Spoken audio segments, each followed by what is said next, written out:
Hello and welcome, Minnesota Viking fans. Welcome to this week's therapy session to the start of the 2021 NFL season here on the Purple People podcast. I am Kyle Smith. Listen to my voice and let me take you to a positive place. Welcome, everybody. It's another year of Vikings football. What a way to start it. We got the whole crew here this week. Adam Wilson back. Well, sir, we last week. I'm here and I'm ready to talk some Vikings football. That was a football game we watched this week, and we're going to talk about that. Mm-hmm. Kyle West is here as well. Sir, you got the football out. You ready to go? I like your Iowa State shirt. Thank you. If you listen closely, you can still hear the referees throwing flags on the offensive line. What was that? That was a false start just now. The most false of starts to the show. Me offering you comfort because you're not going to get any this season because it's going to be a long one. All right. But we're going to have fun here. All right. I'm going to talk you off that ledge. Good luck, man. Good luck because I'm doom and gloom today, and we're going to talk about it. But the Vikings played a football game yesterday, which went into overtime. They traveled to Cincinnati, Ohio, played the Bengals. They lost 27-24 at the very end of overtime. And, I called this episode Chase of Spades because I thought Jamar Chase was going to be a non-factor, but did he prove us wrong yesterday? After all that stuff in preseason about him struggling to catch a football because of the different coloring on a football in the NFL compared to the college level, and sure didn't bother him too much in week one. It went into overtime because the Vikings weren't complacent with just ruining part of my day. They had to ruin all of my day with extra time involved. Oh, what's up, Jonathan? Jonathan says they sucked. No shock and awe. Yeah, we're going to talk about it. We're going to break this game down in its entirety. But as we do in tradition around here, we are going to do game balls and donkeys. Yeah. Which offensive lineman will you give a donkey to this week, Adam? It will be one of them. It will. I knew it. Well, go ahead, Adam. Let you go first, man. I'm going to let you kick off the season with the first game ball and first donkey, and I'm excited to hear about it. Well, the first donkey's got to be Rashad Hill. It's got to be for me. I know he didn't grade out as the worst as far as Pro Football Focus, but he struggled so mightily in everything: pass protection, breaking off blocks for the run. And I know that he isn't meant to be the Viking starter. He's the backup in there. As soon as Darisaw gets healthy, he's going to be in there. Mm-hmm. But for now, any pass rusher going against him is going to have a very strong day. And if he got pushed around this bad in week one, he's going to have Chandler Jones next week. And Jones had 5 sacks in week one. So against Taylor Lewan, too. What a quality player he is. And so, yeah, that's scary. Mm-hmm. Yeah, I was going to name this episode King of the Rashad Hill, but it seemed a little lengthy just because I wanted to get a Hank Hill reference in. But, man, that was tough. Done with like Rashad Hill Street Blues or something like that. That's a good one. Yeah, I don't know why Jamar Chase jumped out. He was a big factor in this game, but we'll talk about that. Kyle West, we'll go backwards. We'll do donkeys first. Who's your donkey going to? Go for it. Oh, pick an offensive lineman. Any lineman. They're on sale. 2 for $1 today. That was a bad performance. Even Brian O'Neill? He had 1 penalty against him. Yeah. Any of them. Garrett Bradbury, Ezra Cleveland. Those 2 for me. Did you see Mike Zimmer singled out Bradbury for getting knocked backwards on a lot of plays? Good Lord. Bradbury's the one I'm going to go with. We expect more. You're supposed to be a veteran on this line at this point. Do you want the job? Because if you do, this is not how you keep the job. I don't know who to give it to. I don't want to give a mass one out. Adam will disown me. This is going to be an unpopular thing, and I'm not going on the let's fire him tour, but Mike Zimmer, you got to get your people prepared. I don't care that the players have to execute. This is the second year in a row this team has came out and the defense looked better. I'm happy with Michael Pierce. Even Bashad Breeland had a couple of hiccups. Still an upgrade from the corners last year. We didn't hear Patrick Peterson's name at all. But good Lord, this team feels unorganized and unprepared. And he's going to get himself fired if this shit keeps up. And I'm talking like 4 more weeks of this. It's going to be – that's all you're going to hear about. I don't want that to happen. I really wish that this team looked a little more prepared. And I don't know. I'm not going to go into the blame game of like, well, you didn't play anybody in the preseason. Who knows? I thought Adam Thielen's presser was really cool. He said if these penalties were going to get committed, they were going to get committed regardless of the preseason. That's nothing to do with today. But that's probably it's not a good start for him. And this is a game you have to win. And now that I'm here, before we go into it, I'm just going to run to one of my points that I want everyone that listens to this episode to hear. I told this to Kyle West last night. I'm sure there's going to be at least one game where we shock and awe everyone, and it's going to be like, wow, I can't believe we won. We are playing, in my opinion, the 2 toughest divisions this year outside of the regular opponents we have, the AFC North and the NFC West. We just played the shittiest team out of those 8 yesterday, and it only gets harder. At this point, I don't know what to think. I'm sure a couple of those teams will take a step back, but that's not good. And that's not anything against Cincy at all. They are much improved from last year, but it's going to be rough.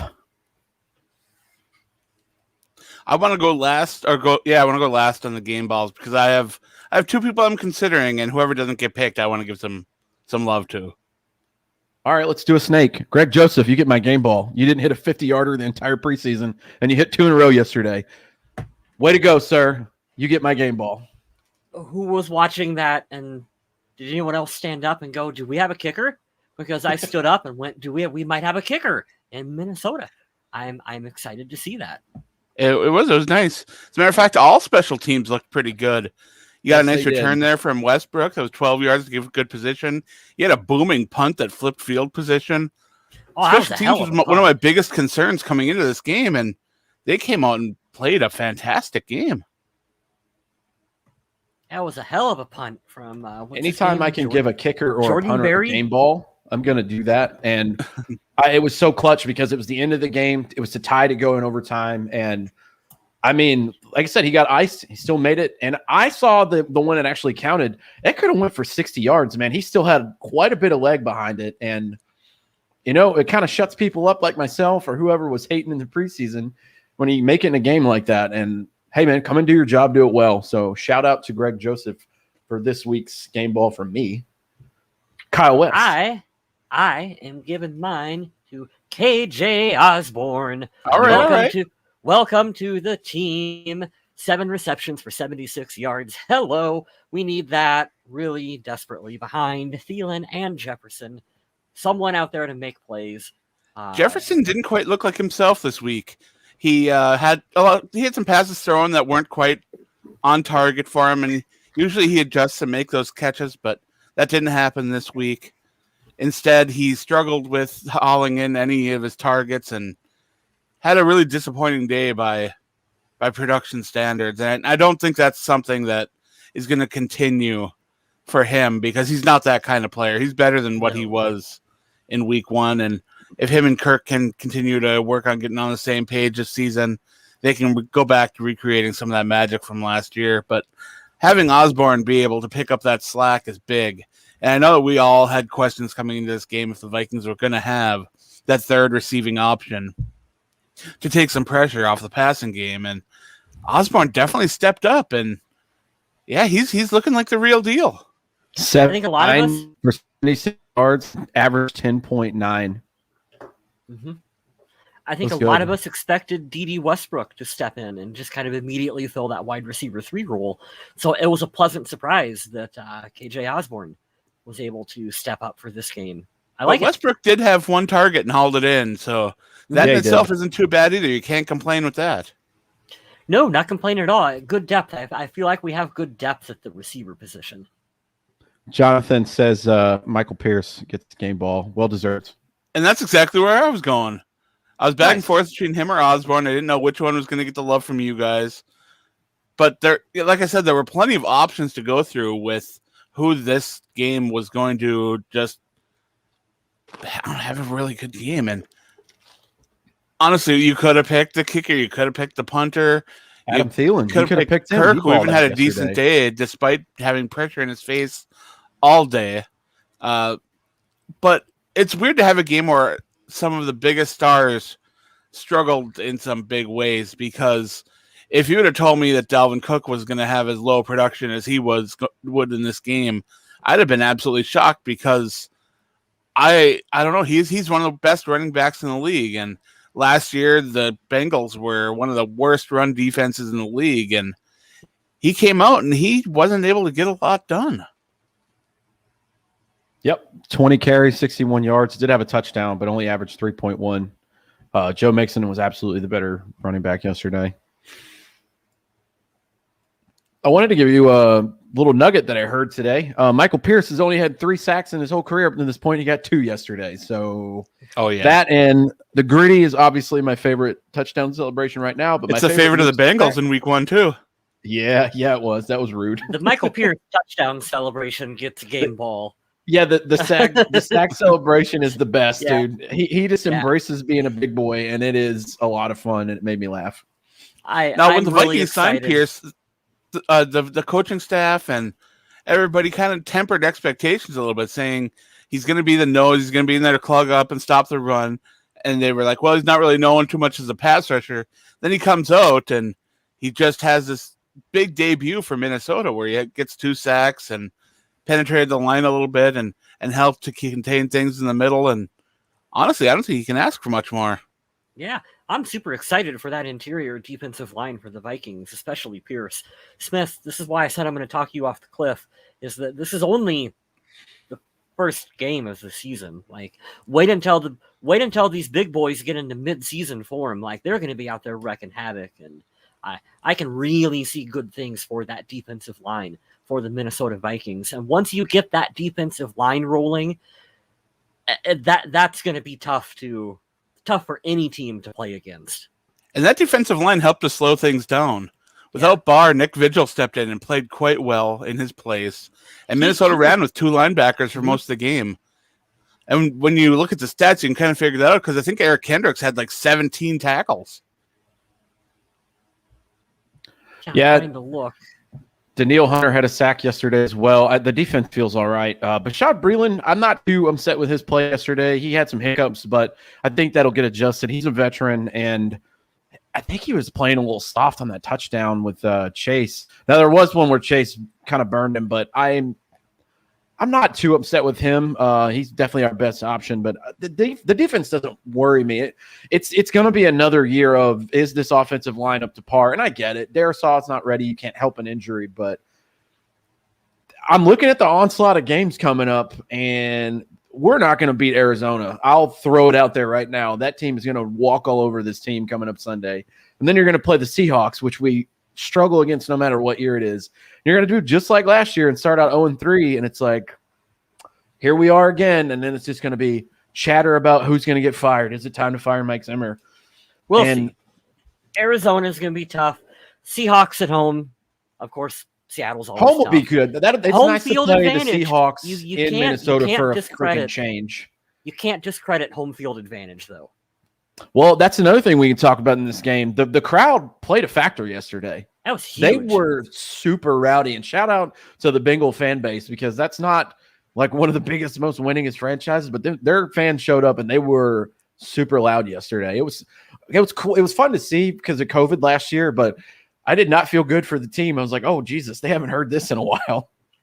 So Vikings fans know what they need to do when we got Seattle at home. He's loud. Andrew, what's up, man? You said you were here. Sorry to interrupt you, Kyle. And he says Breeland is who he is. I'm not sure he's going to be able to improve much. I like that take. We'll see. He'll be fine. We'll be fine. That's good. Sorry, Kyle. Go ahead. No. I was just going to say we got to be super loud when Seattle comes to US Bank Stadium. Make it difficult for Russell Wilson to communicate with his offensive line. Well, even coming into this game, we knew that Breeland and Patrick Peterson combined to be 2 of the most penalized players in the NFL last season. And honestly, Patrick Peterson's name didn't even come up because he wasn't really targeted. I think he got a lot of respect from that Bengals offense, and they just didn't really want to test him. which is why you sign a Patrick Peterson to your roster, Adam. It's a pretty said good at least sign. Cousins didn't throw any interceptions. So this is what I want to talk about too, because this is a narrative on the internet, and somebody said it on the Purple People podcast or the Viking Age Facebook post, and we got to get the masses more educated. Because it said, hey, it's yet another game where Kirk Cousins, Kyle, you might have posted this, where Kirk Cousins has a great stat line in a loss, and he was shaky at times. He definitely had some balls thrown to the left or the right of his receivers. He was out of rhythm, but he had pressure in his face. And when you the thing that Vikings fans just don't accept, it's not that I don't think they understand it. They just don't apply it in their head. This guy's not Cam Newton of before, or Russell Wilson, or Patrick Mahomes, or Lamar Jackson, or Kyler Murray. He's not that mobile. So if he's got pressure in his face, it's probably going to throw off his accuracy a little bit. But I mean, the thing that I hated that I read was neither is Matthew Stafford, but Matthew Stafford can still occasionally run a bootleg, and yeah, you're right. you know, That's a good Well, point. Kirk doesn't call his own plays. I mean, he's out there, he's running what's given to him through the headset.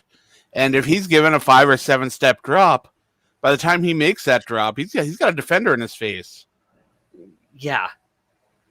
I mean, we didn't see a lot of rollouts, a lot of 3-step drops. We didn't see a ton of shotgun kind of things that allowed him to have time to make throws. Those are all adjustments that need to be made, if not during the game, then for the next week. And it's something that Minnesota did last year when he had absolutely no time in the pocket. So I know that's not where Kirk Cousins is best. Kirk Cousins is at his best when you can create a pocket for him and allow him to pick a defense apart. That's where Kirk Cousins thrives. Play action too. Now, Play action's very good. I don't think he'll be able to do that with this offensive line the way it is. But I guess the second best option you can do is just try to buy him as much time and let him do what he can. And I know a lot of fans got really mad, especially on Twitter, that they weren't doing rollouts, they weren't doing quick drops, they weren't doing a lot of slants and stuff. But I do want to mention one other thing, is that this Vikings team, I don't know what it is, but they still struggle with screens so badly. They tried a couple in week 1, and they just did not really get a chance to develop at all. And once it seemed like the lead blocker and the receiver both went for the ball when it was thrown. And I'm like, what's going on here? Yeah, you have a little bit of blocking going on. That's what worries me the most about this game, Seattle game, and the Baltimore game. When you get these athletic, mobile quarterbacks, get some shiftiness and get some people in front, like, good luck. I know that's a lot of teams too. If you have a convoy of people in front, it's going to be more difficult to get to the ball carrier. But what I was really saying before this game, but also we got to keep in mind that Darisaw was one of the best pass blocking offensive tackles in the draft. I believe he was ranked number 1 in offensive pass block for offensive tackles. So when he returns, it should be a little bit different out there on the edge. But again, we're going to have to wait and see, because who knows if his skills will translate over to the NFL. Yeah, Fingers Minnesota's crossed. got to get him on the field. You don't want to rush it, but he's a big part of this team's potential Brian, success. what's up, dude?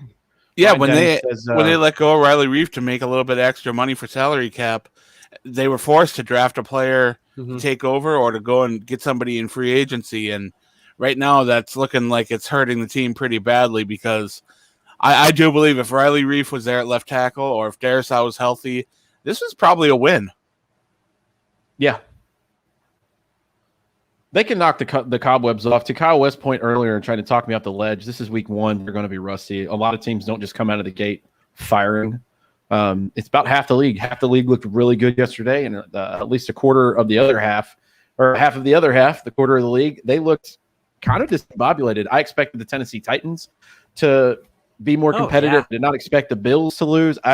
We did not see Green Bay getting smoked by the Saints like that. I had no idea that was going to be a thing. Maybe they'll get some more. I was watching that Packers Saints game with my nephew, and my nephew just kept saying he doesn't look like he's out there. You know, normally when you watch Aaron Rodgers, he seems to love the game of football. I know that there's all the off the field drama and all that, but when he's playing football, he is one darn good player. And he didn't really seem like his heart was in it at all. And I don't know if this is true or if he was just having a really bad day.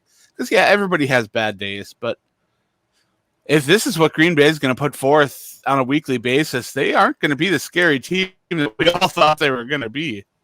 And that's the segue I wanted to be positive about today. You just need 6 wins to get in the postseason, guys. And I think right now the biggest threat to the Vikings, according after 1 week, and it's going to change again next week and the week after, but it's the Bears. Was all the Lions after how they fought back? Shit. I'm not scared of the Detroit Lions. They were biting at those kneecaps. I don't believe in them. I don't believe in Jared Goff whatsoever. It's the Bears to me. I don't know, man. That was a very odd showing yesterday of Aaron Rodgers. I saw a great meme to kind of poo-poo on him, even though I respect the hell out of him. Jameis Winston had more fantasy points yesterday than Aaron Rodgers had as a QBR. His QBR, if he would have thrown the ball on the ground every play, would have been better than what he put forth yesterday. It's a very odd day for the reigning MVP of the league. Shea Rizzo. The silver lining for the NFC North this week is that Minnesota's loss came to a non-conference opponent. Yep.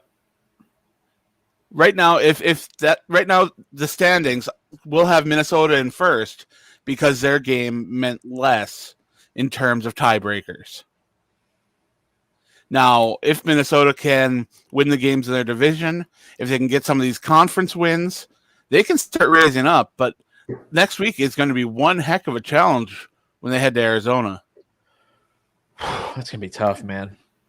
I just hope that when we play Chicago, we play the Andy Dalton Chicago Bears and not the Justin Fields Chicago Bears. Well, you already saw the Bears kind of sprinkle Justin Fields in a little bit, and when he was out there, he seemed comfortable. He looks good. Yeah. And the little bit we've seen him, like he's gonna be a tough. Real glad the Bears got him. That's all I'm gonna say. Real pumped for them. Good job, Chicago.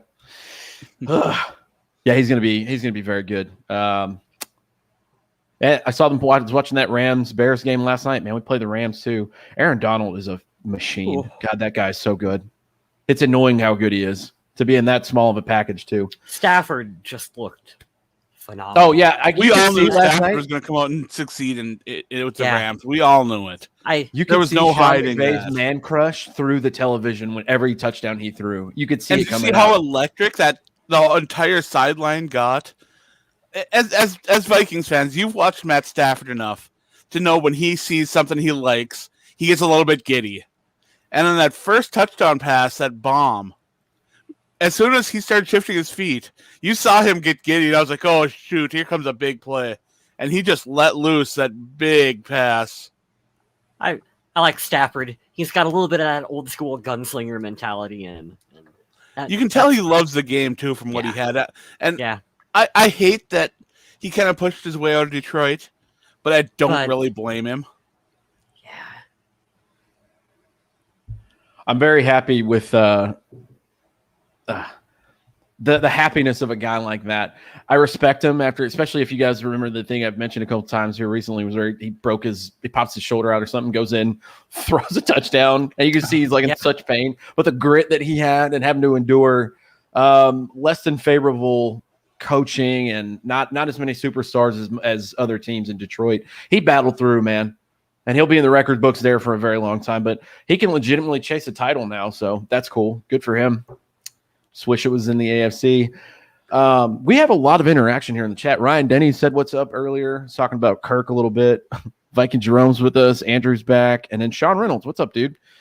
Think our offensive line watched too many Dakota Dozier highlights. I didn't know he had highlights, man. That's really cool. If you find those, send them to me.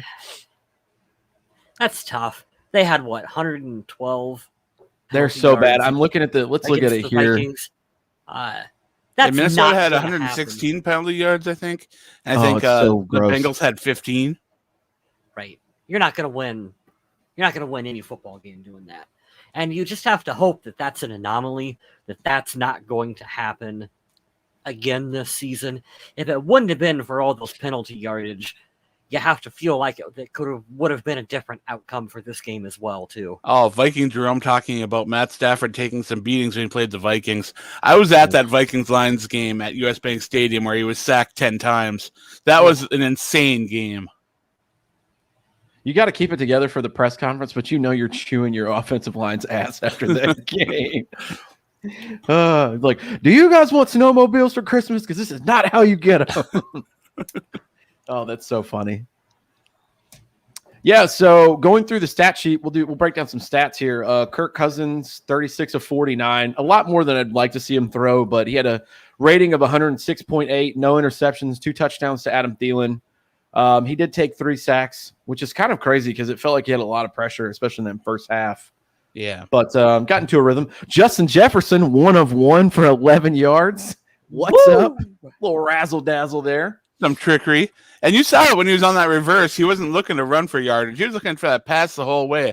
And that pass came late. So it's kind of surprising that he was actually able to complete it rather than just throw it away. But, yeah, I mean, it's nice to know that they've got a couple little tricks in the book. Or anything that you wanted to disprove or doubt in Clint Kubiak yesterday, I do appreciate that maybe once a game, just to keep people guessing. I appreciate that a lot because we saw that with Diggs in the last couple of years. He would take the ball, act like he was going to throw it, and they tried to do that little finesse thing, and it usually wasn't a big game. But that was fun to see a pass completed by someone other than Cousins, I guess, because it worked out. I wouldn't be a fan now, if it didn't. Does get a little old on 3rd and 12 to see 4-yard passes. That does get a little old, but I mean, I know they're hoping for yards after the catch. Still, it's ouch.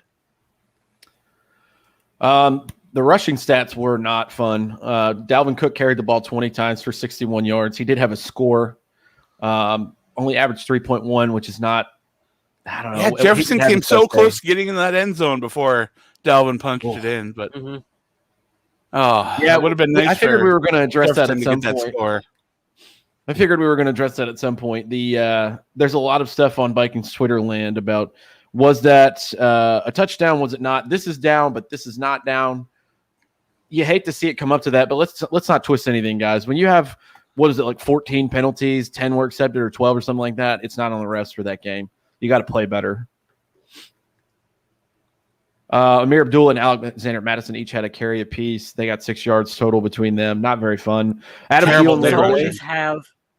Vikings always have a hard time winning football games when they don't get Dalvin Cook going. Mm-hmm. Like, that's really the key to success for this team is you got to get Dalvin Cook in that run game going, and the 61 yards is not quite going to do it. No, 3 yards of carry is not what you're looking for. Yeah. That is not where I parked my car. Jonathan says that was not a fumble. Yeah, I don't think so either, man. I don't think it was a fumble either, but I kind of agree with the call that they made after the review. Because I couldn't see a distinctive angle from what they were showing me on TV, right? Where I could see that he was down with the ball in his hand. Whatever they called on the field, I think would have stood. And sadly, they called it a fumble. Do you know what Paul Allen said about that? Paul Allen made an interesting point, and I don't know how much I never thought of it like this before too. He was like, if this would have been a primetime game, there would have been more cameras covering it. There would have been probably more angles of that play. Yeah. And you would have had probably the footage you needed to overturn it. But because we're, a noon game, 3rd, 4th broadcast from Fox, there's only a couple cameras, equals not a lot of camera angles, equals we don't get it overturned. Nope. It just seems, it's just weird. I still don't like the replay system the NFL has in place. So do you guys blame the Vikings loss on that bad call for the fumble? Absolutely no, not. I did not. This game. For at least the first half, I was visibly frustrated in this chair I'm sitting in. I was like, guys, you keep shooting yourself in the foot. They average, I think, the first half like 3rd and 20 on 3rd down. Like, how do you win a football game? And then when you're backed up that far, it only makes sense when you punt the ball. They're going to get better field position. Defense does its job for the most part. You start on like your 19 and you're 15 and now you're 12 and now you're within the first 10 yards of your own end zone. And it's like, no, I'm not blaming the refs on that. Would I like to see the referees do a little better job, or maybe, I don't know, if it wouldn't have, like you said, Adam, if whatever was called was going to be it, If that would have just not been a fumble, because we don't think it really was, I would have been okay with it. But no, this isn't one of those like Saints NFC Championship with the Rams kind of thing, like decides the game. The Vikings shot themselves in the foot multiple times. I laughed to myself while I was watching that game because it opened with that. One of the earliest plays was Justin Jefferson going down the sideline, and he was bumped off his route, and no flag was thrown. And the announcers were all like, well, this is the way this game's going to play. They're going to let him play football. And then just flags started raining and raining and raining. It's like, oh, they're going to let him play football. Oh, okay. I mean, if you look at it under a microscope, yes, that fumble by, I almost called him Diggs, by Dalvin Cook. By Dalvin Cook. That fumble by Dalvin Cook cost us the game in that moment. But I think the big picture story for this game was the 112, 116 penalty yardage that the Vikings were able to, consistently give up over the course of the game, where you're trying to convert a 3rd and 20. You're not setting yourself up to win. So I think that is the larger story as to why the Vikings did not win this football game. Yeah, Minnesota found themselves in way too many 2nd and 20s to have success. Correct. And yeah, those holding calls were legit. The offensive linemen were getting beaten so often. They were getting frustrated. They were doing anything they could to try to slow people down, and they were getting caught for it every time. So if they did that, I'm sorry, Adam. It's definitely legit. Yeah, it kind of broke up there. My bad.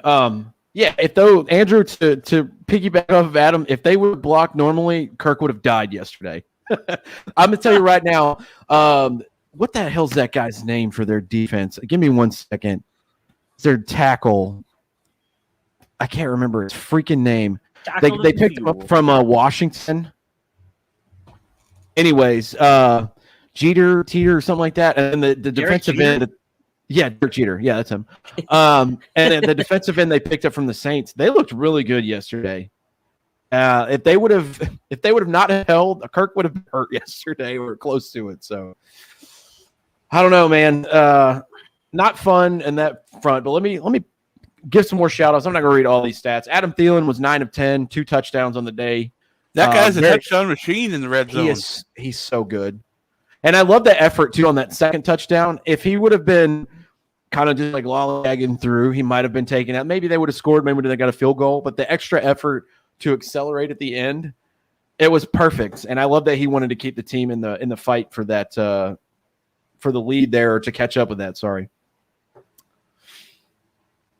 Going to defense here, Eric Kendricks led the way with 15 total tackles. Nick Vigil had a pretty damn good day. 10 tackles, 8 by himself, a sack, 2 tackles for loss, and a quarterback hit. Yeah, he's developing pretty nicely.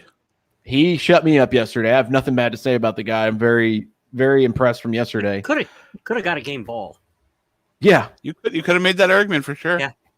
And the 5 sacks came between Nick Vigil, 2 for Michael Pierce, 1 for Harrison Smith, and 1 for old Daniil Hunter, who is I think they said towards the end, they're like, man, we haven't said his name yet. And then sure enough, there it was. So, oh, yeah. Glad to see him come back. Teams? Who was that on special teams that had the big hit? Was that Harrison Hand? I'm not 100% sure. Yes. I know what you're talking about. Yeah, I remember one of the guys on special teams made a nice hit. Yeah, somebody got smacked. I do remember that. Yeah, I think it was Harrison Hand. I've liked when he's had chances to step in. He's been a pretty good player whenever he's getting called. Kick returns, Amir Smith-Marset, 1 for 21. Punt returns, D.D. Westbrook, 1 for 12. Greg Joseph was 1-1 on his only field goal for 53. Had enough leg, I'm telling you, to be a 60-yard field goal. I believe it.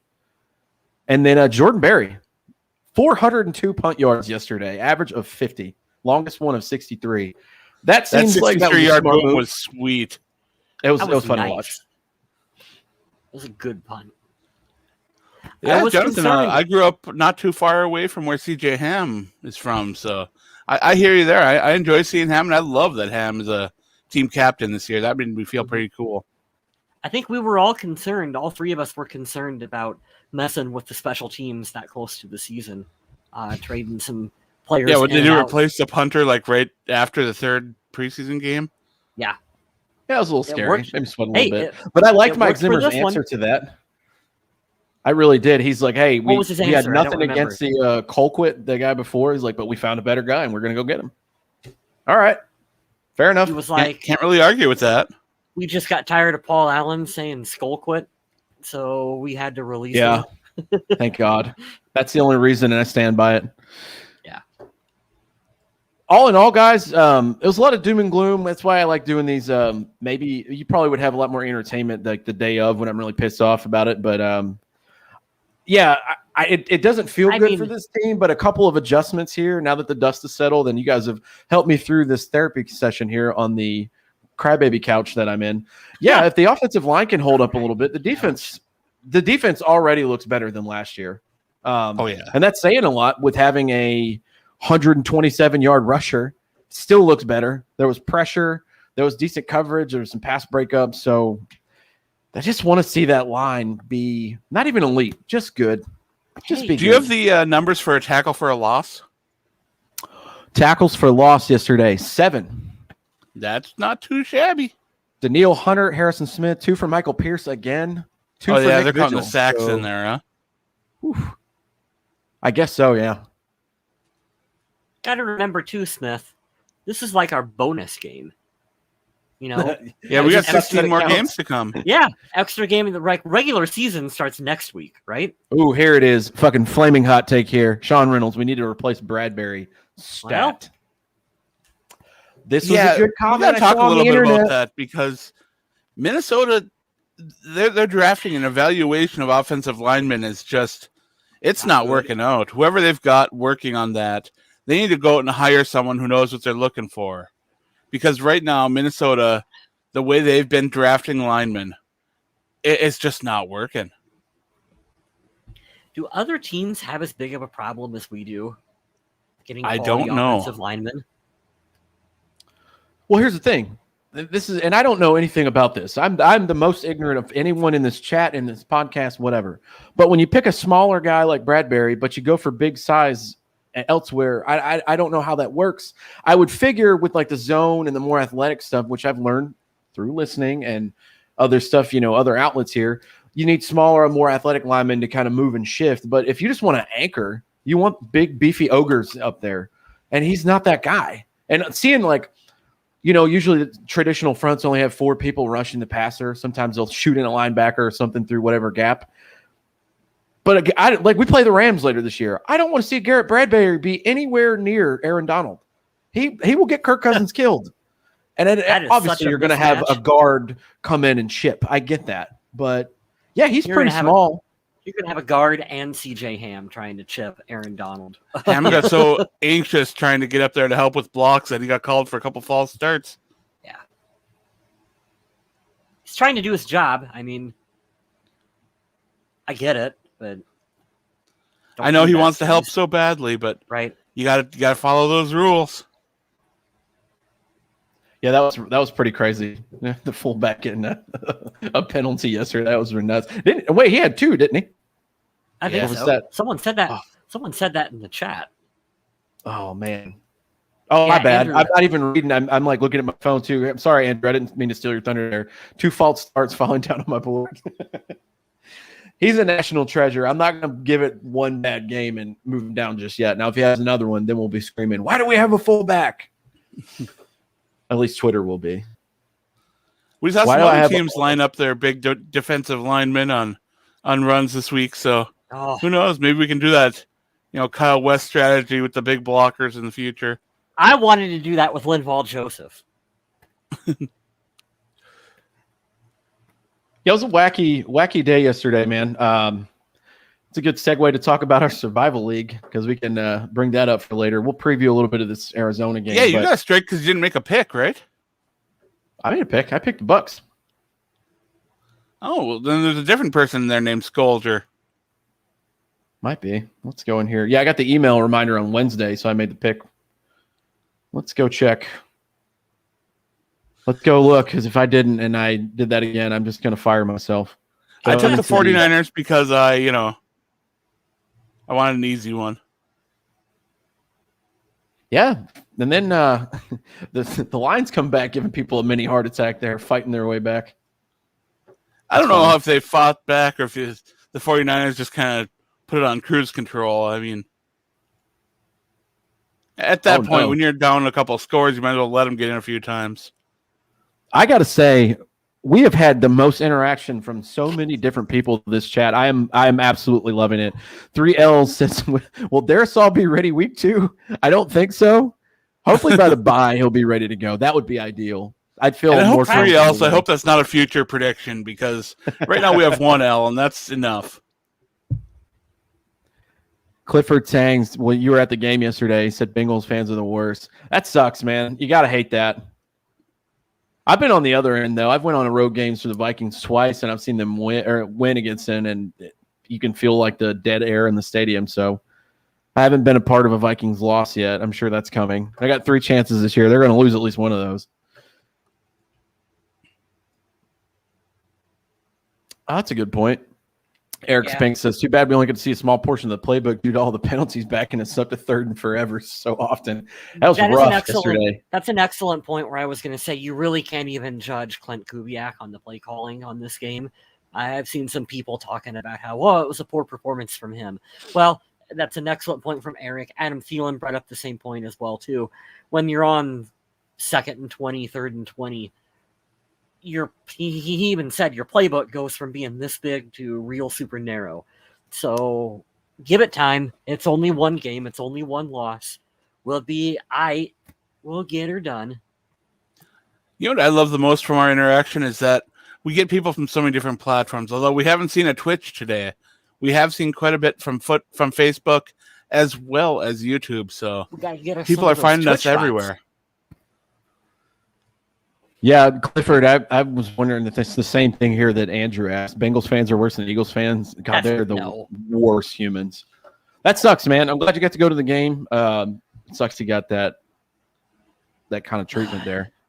My boss at work is an Eagles fan, and I was chit-chatting football with him. I was like, oh, yeah, I remember, Terrell Owens and Donovan McNabb and whatever, and they were fun to watch back then. And I'm not kidding. He had to stop and be like, oh, yeah, I forgot we had Terrell Owens on the team. Wait, what? How are you an Eagles fan? How did you forget that you had fucking T.O. on your team? That's funny. Yeah. Yeah, we already gave Barry some love for his punting during the game, and I'm hoping to see if he can repeat that because I knew that when they signed him, he had a bigger leg, but I guess I just didn't know it was that much bigger. So that's pretty interesting. To McAfee? Which one? The punt. I would love to see him talk about the punter here. That would be fun. Seems like he'd like that one because that was a good punt. But yeah, we got a lot more games to come this season, and the Minnesota Vikings have some time to correct their mistakes. If Minnesota can come out and play a cleaner game of football against the Arizona Cardinals, if they can find their rhythm a little bit better on offense early, because they turned it on later, but the start of the game was a little rough. So if the Vikings come out and get a decent start, if they can keep clean from penalties, if they can have an offense where they can get that ball out a little quicker, I mean, I don't really see a place where this team can lose a ton more games because they've got the talent. They've got a nice roster. They really do. I was talking to Smith about this. 2-minute offense Kirk is good Kirk Cousins. Can we get him? Can we get 2-minute Kirk for the duration of the game? That's the most frustrating thing about that guy. I've seen him do some craziness and making that 4th down conversion in KJ Osborne. That dude can make some great throws in pressure situations, but I need it for more than 5% of the game, and I totally get it. Some of that's on the line, and if the run's not working, you got to throw it everywhere. But man, yeah, he does some special things in some pressure situations. How about opening drive? Let's just start in the 2-minute offense. Oh, this is a great one. As long as it's not a 5-game slow start. Yeah, that's a good point. That's a good one, Jonathan. That's rough. If we lose 5 in a row, who do you guys want as a new general manager and a new head coach? Because that's Adam Gase. Give him a revival tour. Let's go. Yeah. Whoever's Yeah, running buddy. those Paul brothers boxing matches, that's who they need. That's a good point. Oh, Who was the Giants head coach that had the slicked back terrible haircut oh Jesus. a few Not years Joe ago? Judge. That's the new guy. What's that guy? No. Wow, what's his name? Damn it, Kyle. McAdoo. Ben McAdoo. Ben McAdoo. Yeah, Ben that's McAdoo. it. What's he up to lately? I have no idea why the camera makes Bernie invisible. I've got it set to eliminate green, and this cat is not green. So I love your apologize background, for man. I love that invisible background. cats. Yeah, I've been Well- changing up the background every time I record, trying to find some interesting stuff to keep you guys interested. But next week, it's probably going to be a bad background. So enjoy this week. Hoping this doesn't open up with a bunch of sound. I'm here on. There we go. Previewing the Cardinals game. They are 1-0. Kyler Murray went off yesterday. 4 touchdowns in the air, 1 rushing touchdown. I cannot believe this. I've never heard this in my life. But right now, and this is super overreaction, Chandler Jones is on pace for 80-something sacks this year. He had 5 85 yesterday. sacks during the It's regular season nuts. if he can. They have a good pass rush regardless. They have a decent secondary too. I like Buda Baker. But Forgot Adam that J.J. Thielen is Watt also was on there. pace for 34 touchdowns. Let's do it. Let's go. It's possible. Not probable, but possible. This is going to be a rough game for the Vikings. I just see them having that traditional pain in the ass of a mobile quarterback. You really got to pick your poison on how you want to play that. I would say have really tight coverage, try to get to him, but God, just hold that line of scrimmage if you can. I want to see what the game plan is. I would really like to see the offensive line do a better job because this could end up being a shootout and be a very entertaining game. But based on the way this team played yesterday and that team played, it is not looking pretty for the Vikings going on the road for the second week in a row. But I'm going to retain faith and hope. We're going to wash this slate clean. At least they didn't get blown out yesterday. That's a positive. They are competitive. They just got to clean up the mistakes. Okay, Eric, that can't be true, is it? Oh, wow. Purple Pimp superfan, newly named Purple Brothers from Cancel Culture. Well, that's annoying. Yeah, because I like the Purple Pimps. They seemed like they were always having fun. Those suits are Yeah. amazing. But I don't know about that cancel culture stuff because they're still doing the Tomahawk Chop for the Chiefs, and that's, yeah. Yeah. PPP is first going for 4th and 8 or 30. Oh, gosh. 4th and 8 and 30. Yeah, there's a lot of – I'm glad we can wash away this game and just move along. Do you have the Vikings numbers on third down? Not good. Let me go back. Let me go back. Because they did not convert a lot of third downs. The drives that they put together and sustained were good, but otherwise there was a lot of 3-and-outs and a lot of times that it was just kind of ugly. Third down efficiency? Yeah. 6 for 16. The Bengals were 3 for 14. So, Oh wow, yeah. those Hey, are I'm gonna not give it great numbers. total yards. Minnesota had more total yards. They had more first downs. Time of possession was damn near even. We had a couple more seconds than they did. So, by and large, this team should have won. It comes down to penalties. That's all it is. You can't keep shooting yourself in the foot and playing from behind. Yeah, if you lose the penalty battle that badly and you lose the turnover battle, it's over. It's rough. I just want to give a shout out too, just from watching, just because I'm just a true passionate football fan. Regardless, Joe Burrow, man, way to come back from a knee injury that was brutal last year. He tore MCL and ACL. It's terrible. He looked good yesterday. He made some good throws. Yeah, he did. Cincinnati should be very, very hopeful for that quarterback they got. And they have some young, talented receivers there to grow with him. So yeah, things are looking pretty good. Yeah, everyone was Cliff making says- fun of Chase. Everyone was making fun of Chase for not being able to catch the football, but he turned it on in prime time and looked pretty good to me. So And I started him in my fantasy league, and I won my fantasy game by less than 2 points. So, yeah. F yeah. Well, hopefully they can turn around, catch a win this coming Sunday, and we'll see. We're going to watch it regardless. I'm super excited. Yeah, it'll be a tough matchup Sunday, but we'll see what the Vikings do. I'm sure they'll make some adjustments. I agree with Mike Zimmer. This team is not nearly as bad and as sloppy as they were. They just have to clean some stuff up because they've got the firepower, and the defense is already looks like it's majorly corrected from last year. So let's see what they can do in their peak form. I want to put this up now and let Adam talk on it. I did check. That was me. I don't know what weird name Yahoo gave me because I didn't pick my own, but I'm now the Magic Skull Bus. Yeah, I love that so much. Yeah, I picked Tampa Bay Thursday night for the season opener because I'd never bet against Tom Brady. And I did not start off with a loss this year, so I'm very happy. Tell them about we the did have some survival league, folks pick the Minnesota Vikings this week, which was not a great pick. We're still waiting on some results. I believe some people did pick the Ravens for tonight's game, but we had a very low turnout for signups for the Survival League. So that's a little disappointing, but that also means that I'm not letting up this year. I'm not. I'm playing to win.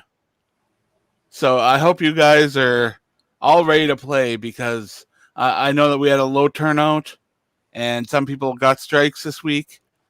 But I want you guys to keep picking because I'm going to keep picking, and I'm out to win this thing this year. He'll do it too. Showing no mercy. Captain Insano shows no mercy here at Survival League. But yeah, if you are part of that, please go and make your picks every week because I want some challenge. I want someone to beat me, and honestly, I just want to have fun with it. So let's do it. Let's have some fun, and I do appreciate everyone who signed up and everybody who even joins us in the chat and everything, even if you didn't play for the prizes. But yeah, thanks. I love your guys' comments in here. Clifford Tank says Nick Vigil over Barr. Maybe. Shit. I like Anthony Barr. Got to stay healthy. Yeah, it's becoming an issue. What kind Eric of Speaks says Greg Joseph, Hall of Fame. Let's go. Hey, that's Super Bowl champion. Let's do it. Greg Joseph to you. It is funny that I believe one of my biggest concerns was who the third linebacker was going to be for the Vikings. And then they come out and they just don't even have one. They're like, nope, we're not bothering. We're going to do nickel the entire year. Let's go. That's funny. Well, I mean, why not, right? You got nice linebacker size safeties and corners. I mean, make it work. Zimmer's throwing a few different wrinkles out there on defense. There was he's got to work with what he's given, and I know that if he's not given enough talented linebackers to put one out there and feel comfortable with it, don't do it. There was one play where I seen they had Everson Griffin kind of lined up in the middle of the field, rushed from a different position. Yeah. I like that. Yeah, Minnesota has no problem pulling those big men off and putting those pass rushers in those longer situations. And if they can get pressure, which after last year seeing absolutely no pressure on quarterbacks, to this year seeing 5 sacks against the Bengals in the opener and a defense that's able to get some penetration, it feels a lot better. Penetration does feel a lot better. You're correct. I want to see Pierce just absolutely pancake Kyler Murray because Pierce is so large of an individual, and Kyler Murray looks like a hobbit in comparison. That is the keys to success for Minnesota. They have a lot of really big, beefy talent on that defensive line. They got to get to Kyler Murray early and often. Keep pressure. Who do the Lions have in week 2 if there's no super easy picks for week 2? I got you. Hold on. Let's go back to this survival league. Go up to these matchups. Yeah. All right, week 2. Oh, that's easy. This is such an easy pick. Don't give it away, though. The Giants are going to Washington. I don't trust that Giants team for anything. The Bengals at the Bears, the Texans at the Browns. Yeah, you take the Browns. You don't trust Taylor Heineke? No, I'm saying you pick Washington. I don't trust the Giants. You take the Browns, man. The Texans aren't going to beat them. That's super easy. What do you guys think of Trevor Lawrence? You seen much of him? I've seen the highlights. I mean, he did have good. 3 picks, but he had 3 touchdowns. I think Urban Meyer's going to be the Achilles heel there. And you know what? I saw a meme today. First weekend of the season, first game as a head coach in the NFL. Urban Meyer bent over, staring in the camera. It's like that USC head coaching job looks real good right now. Oh, that's funny. No, I think Trevor Lawrence is going to be a fun quarterback to watch for a lot of years down there in Jacksonville. Andrew, I'm sorry, man. I see a bunch of these. The Raiders are going to the Steelers. The Steelers are going to murder them. Let's see what we got here. If you haven't picked the Bucks yet, right the now, Falcons. I don't think I'd make a pick on the Packers Lions. I don't feel great about that. Ooh, that's going to be a good one. Sunday Night Football this Sunday. The Chiefs are going to the Ravens. That's a playoff game. The Falcons Ravens are going doing to what the they can Bucks. with their running back injuries, but I know they went out and got some veterans to grind it out, and hopefully they'll be able to do what they can. But have they signed AP yet? No, they signed everybody but they went and got Latavius Murray. They went and got Le'Veon Bell. They went and got who was the other Falcons running back from a couple years ago?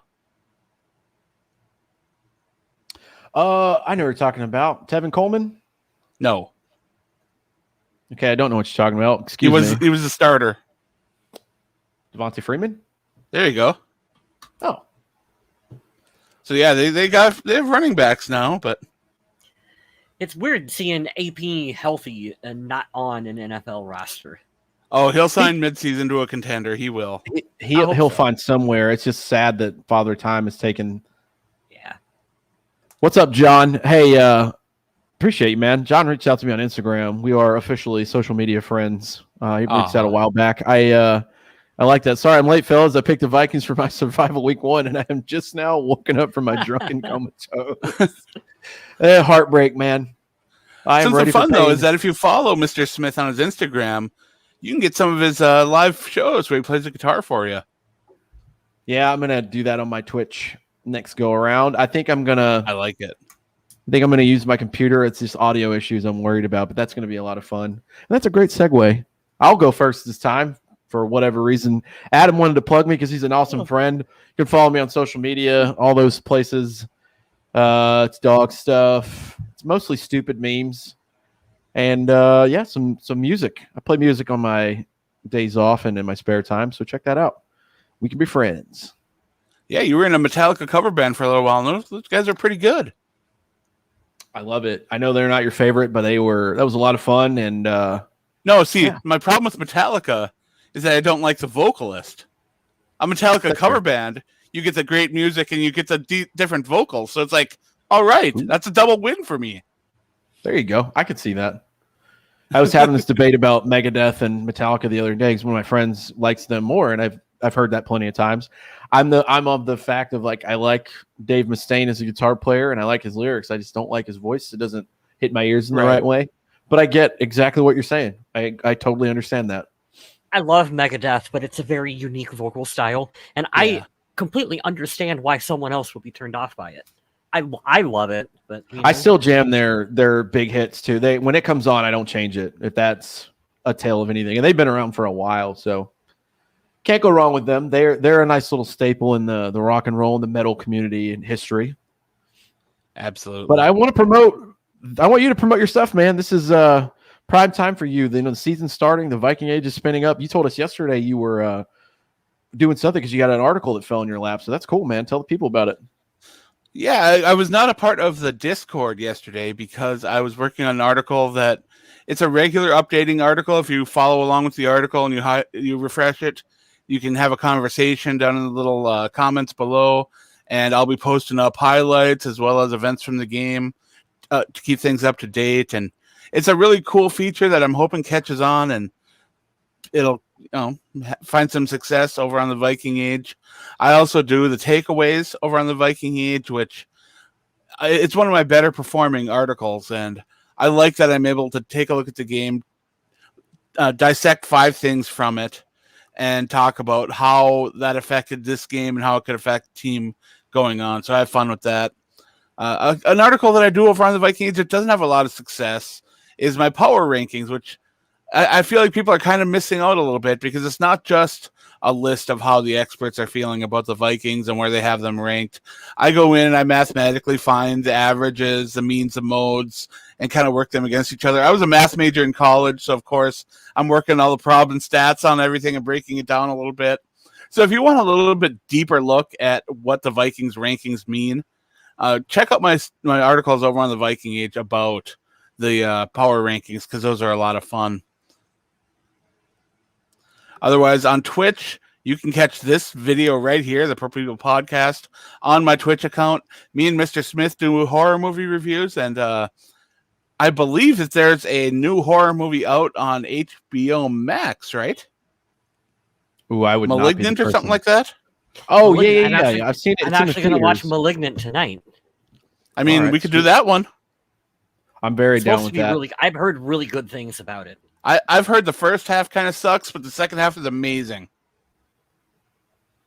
That's what I've heard. And usually when people say the first half sucks, it's usually just because it's slow and they're building characters. Setup. And I don't mind that stuff. That stuff don't mind me one bit.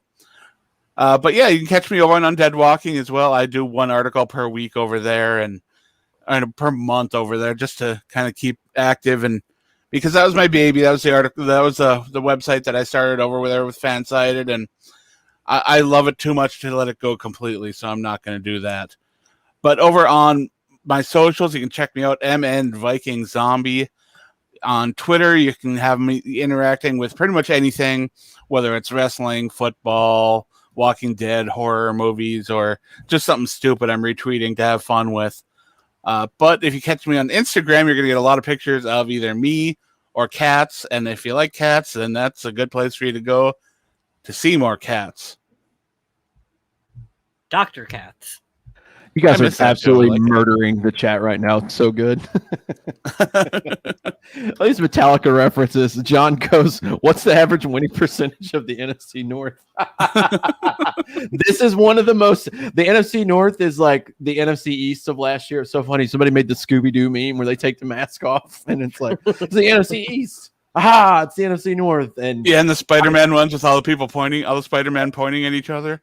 oh God, it's so funny. And the Vikings being in first because it was an AFC opponent, and they lost the least, or the point differential was the least of all the other teams. I'm just like, that's not something to be proud of, but we'll take it.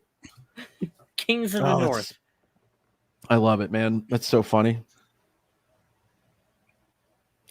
Kyle West, you should promote your stuff, sir, because you have some cool stuff out there as well. You should check my stuff out using the link below on the screen. You can see some of my photography work as well as Purple People Podcast merchandise if you were so inclined. Yeah, we'd love to see you have a picture, share it with us of you drinking out of a Purple People Podcast coffee mug. That'd be pretty amazing. Get yourself I'd like a that a lot. t-shirt. Lots of cool products over there. As well as We got canvases. They can get canvases and shower curtains and pretty much anything you can imagine over on that Redbubble. Right on. Yeah, and just to pump up Kyle West stuff too, he's got great photography. He does that on the side, kind of like I do with my music and whatnot. But if you're a Purple People Podcast fan, we do it all the time, right? When you sign up for the Survival League, which we have posted on our Facebook page, if you win and you beat Adam by some miracle, I'm going to go here and I'm going to order you whatever shirt, tank top, hoodie, long sleeve, whatever it is, Purple People Podcast merchandise, and I'll get If it I in win, color I'm getting size. a big Purple People Podcast poster size thing.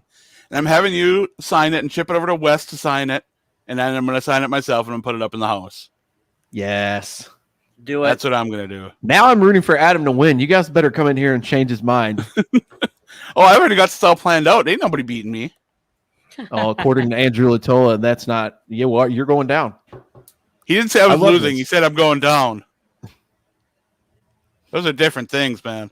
That's true. Well, we managed to filibuster on for an hour. I cannot say thank you enough. This is the most engagement we've had on a show from so many different people. There's so many names in here. I can't name all of you, but a lot of conversation. I love when you guys talk to each other in there. And thank you all so much. Yeah, check us out wherever your podcasts are found. We're over there. I know a lot of people really love Spotify, and we are on Spotify. We're on Apple Podcasts. We're on Google Podcasts. If you type in Purple People Podcast, you can find a place where we are. And if you want to listen to our whole catalog of shows, we're over on YouTube. We were on Spotify before Joe Rogan. That's true. We've been on Spotify for a while, and I didn't even know it until I accidentally found us one day. That's the best story. You run the show, we don't even know where we're at, dude. It's so funny. There for a while, I don't learn know new how, things Adam, all the time. Adam, Jonathan, you got to set up on a lot of different platforms here early on. I don't even even know how it all happened, to be honest, but I know that I had to put a lot of effort into getting us on Google Podcasts. Yeah. Jonathan, you might not have faith in yourself, but I have faith in you, buddy. Whatever you need. I'm giving you a virtual friend hug for that, and thanks. Skull back to you. And that guy from Blue's Clues, he likes you too. He believes in you. Yeah, he does. Steve. Last thought, Darisaw, Cleveland, Davis, Udo, O'Neal. Ooh. Well, I wonder how long it'll be before that. Oh, you're saying Wyatt Davis at center. Who? I don't know, man. I don't know about that. They did have him taking snaps there. Wouldn't that be crazy? Wouldn't that be something? That would Michael be something. Pierce, center. Yeah. He would be a big fella. But on that note, I do want to thank everyone for taking the time to join us in chat. Share us with your friends, like us, subscribe to us. You can get notifications of when we're going live. And we always love having you guys here to interact with us, give us questions and comments. And we do want to thank all of you. And we'll be back next week to talk about the game against Arizona, give our game balls and donkeys, and look forward to week 3. So until then, stay classy, Minnesota. Adam, I gotta let you answer this before we get off here. Can he still get in the survival league if I forfeit week 1? I don't believe you can. Ooh. I can take a look though, and I'll take a look for you, Eric, and I'll let you know. There we go. And on that note, we're ending with a Ric Flair. Woo! Here's a Pizza Ranch reference. Well, I love you guys. Adam? See you later, everyone.